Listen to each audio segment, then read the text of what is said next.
Hi everyone, I'm Anna. Today, I'd like to take a look at Microsoft with you. If you're planning to invest in Microsoft from a value investing perspective, the key is not to focus on short-term price movements, but to determine whether it is worth its current price and whether it can continue to generate profits in the future.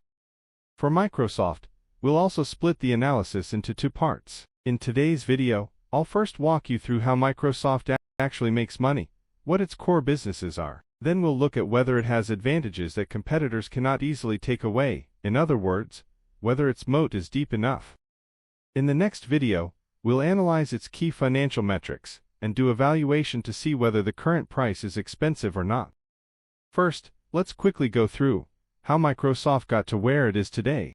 Microsoft was founded by Bill Gates and Paul Allen on April 4, 1975, in Albuquerque, New Mexico. If I say this city's name in English, some of you might recognize it. Albuquerque. Ring a bell. It's the setting of Breaking Bad and Better Call Saul. I wonder if Bill Gates ever went to Gus Fring's chicken restaurant. Just kidding.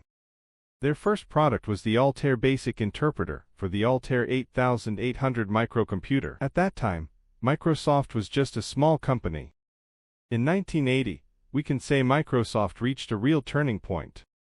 IBM was preparing to launch a personal computer, but lacked an operating system. Microsoft didn't actually have one ready, but they made a critical decision. They acquired the rights to 86DOS, renamed it MS-DOS, and licensed it to IBM.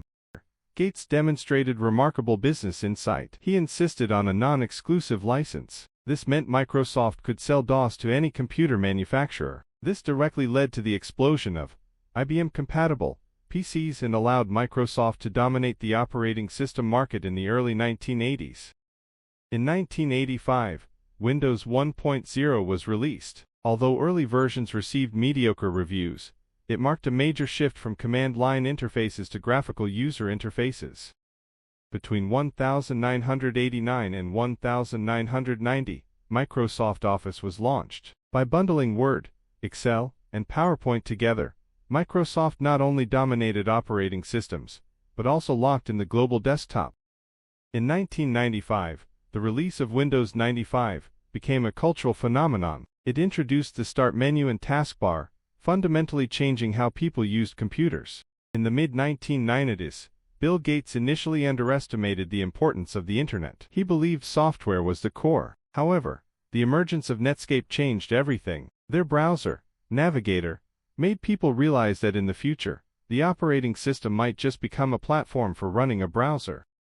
Facing this threat, Microsoft quickly developed Internet Explorer, IE, and leveraged its monopoly in Windows by bundling IE for free. This dimensional attack cut off Netscape's revenue source, since it was a paid product, and IE's market share surged from nearly 0 to over 90% within a few years. Microsoft's aggressive expansion drew the attention of the U.S. government. In 1998, the Department of Justice filed an antitrust lawsuit against Microsoft. The government argued that bundling IE with Windows was an abuse of monopoly power to suppress competition. Microsoft was accused of threatening PC manufacturers that they would lose access to affordable Windows licenses if they installed competing software. In 2000, Judge Thomas Jackson ruled that Microsoft had engaged in monopolistic practices and ordered it to be split into two companies, one for operating systems and one for applications. Microsoft appealed. In 2001, a settlement was reached, requiring Microsoft to open some APIs and allow PC manufacturers to install third-party software. Although Microsoft was not broken up, the impact was profound. It shifted from an aggressive predator to a more defensive company. To avoid further legal trouble, Microsoft became cautious about innovation for over a decade. While Microsoft was tied up in legal battles, Google was quietly rising. The settlement from the antitrust case limited Microsoft's ability to suppress competitors, which gave Google Chrome room to grow. In 2000, under pressure, Bill Gates stepped down as CEO and handed leadership to Steve Ballmer. Gates shifted his focus to philanthropy, while Ballmer led Microsoft through a decade-long period of stagnation. One of the most unfortunate chapters in Microsoft's history is Windows Phone, WP. It was once seen as the third major mobile operating system, challenging iOS and Android, but ultimately exited the market in 2017. After the iPhone revolution, Microsoft's original Windows Mobile looked outdated. Windows Phone 7, 2010, introduced a new UI with live tiles, offering a smooth and modern experience. In 2011, Nokia joined Microsoft's ecosystem. This partnership was jokingly described as two drowning people holding each other, but it produced beautifully designed Lumia devices. Although WP7 received good reviews, Microsoft made a critical mistake. Windows Phone 8 switched to the Windows NT kernel. As a result, all WP7 devices could not upgrade, severely damaging user and developer trust. At the same time, developers didn't want to build apps for a small user base.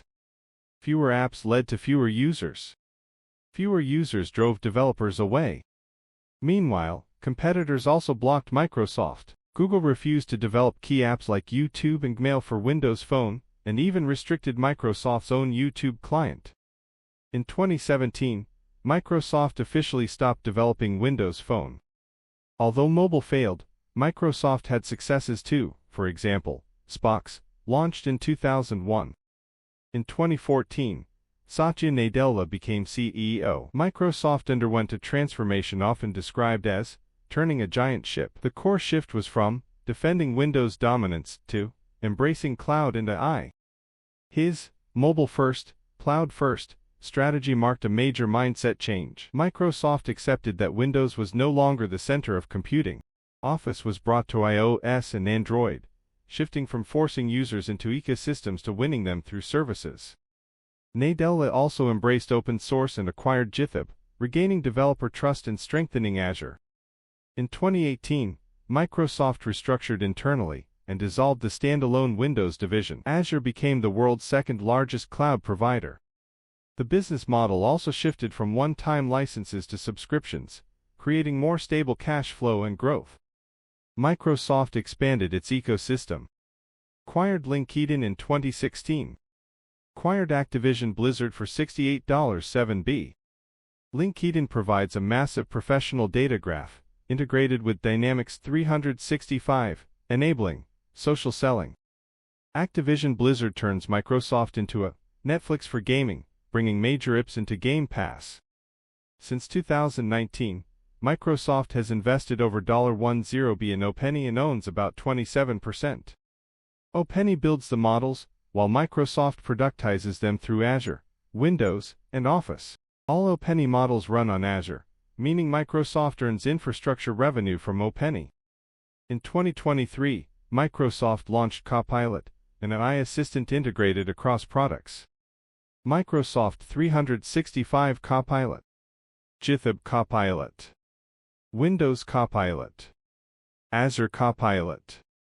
Copilot differs from Copilot in three key ways. First, the two differ in their data access permissions. Copilot's knowledge base primarily comes from publicly available information on the internet. If you ask it, "What are my schedules for tomorrow?" it cannot answer, because it cannot access your computer. Copilot, on the other hand, can access your private work data. It can read your emails, calendars, Teams chat history, and files on OneDrive. Secondly, the two models differ in the depth of their interaction embedding. Copilot is a window. You need to submit your question to its dialog box. Copilot is an action executor. It is directly embedded within Word, Excel, and PowerPoint, executing the instructions you input. Furthermore, security is crucial for investment and enterprise users. Microsoft promises that data is not used in training. Enterprise data runs in an isolated environment of Azure OpenAI service, meeting enterprise-grade security standards. As of January 2026, Microsoft 365 Copilot has reached 15 million paid subscribers. Based on a price tag of $30 a month, this segment's annualized revenue exceeds $5.4 billion. I think Copilot today is like the internet in the 1990s, slow, expensive, and occasionally disconnecting, but once you use it, you can never go back to the pre-AI era of office work. Copilot, OpenAI, and Azure form a trinity, creating a closed loop for Microsoft. OpenAI handles innovation, Azure turns innovation into scalable services, and Copilot captures user terminals. The more Copilot users there are, The greater Azure's computing power consumption, and the more stable Microsoft's revenue becomes. Understanding Microsoft's development process makes its core businesses clearer. Microsoft currently has 3 main business segments, representing different product and service ecosystems. The first is productivity and business processes. This segment primarily includes software tools that improve work efficiency in communication or collaboration. Core products include Office 365, including Word, Excel, PowerPoint, Outlook, and Teams, LinkedIn, and Dynamics, an enterprise ERP and CRM management system. Simply put, these are the software you use for daily office work, sending emails, professional networking, and managing clients. The second is Intelligent Cloud. This is Microsoft's fastest growing and most core segment, primarily involving enterprise-level infrastructure and services. Core products include Azure, Windows Server, SQL Server, and related enterprise consulting services. Simply put, it's the backend platform that provides computing power and storage to other companies. If an app you use runs on Microsoft servers, that revenue goes here. Some might say they've never heard of Windows Server and SQL Server besides this cloud platform. What are they used for? These are both enterprise systems, so individuals generally don't know much about them. Before cloud platforms became popular, companies needed to buy their own servers and house them in their company's data center. Windows Server and SQL Server were the core components running on these physical machines. Windows Server is a hardware management system. It acts like a supermanager, responsible for managing the hardware resources of hundreds or thousands of servers in the company's data center. He can decide which employee can log into which computer and which folders they have access to. He manages the company's internal IP addresses, firewalls, and file sharing. He forms the underlying environment for running the company's intranet and internal office systems. Many companies now use the cloud, but still run Windows Server in their on-premises data centers. SQL Server is a relational database management system from Microsoft. If we compare Windows Server to a giant filing cabinet, SQL Server is the highly efficient *** indexing and access system *** inside. It's specifically designed to store, retrieve, and protect a company's core data, such as bank transaction records, supermarket inventory information, and employee payroll. Currently, it's one of the most popular business databases globally, and many established companies rely on it for their core operations. Both Windows Server and SQL Server are now highly cloud-based. Companies can purchase a license and install it both in their own data center and deploy it in the Azure cloud.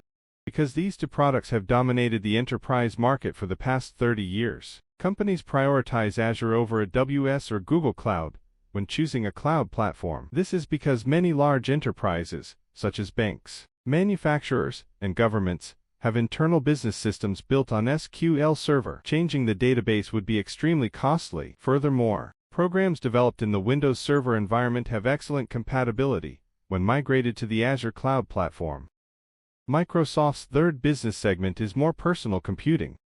This segment encompasses more hardware and software products for end users and consumers. Core products include the Windows operating system, Xbox, Surface, and search and news advertising.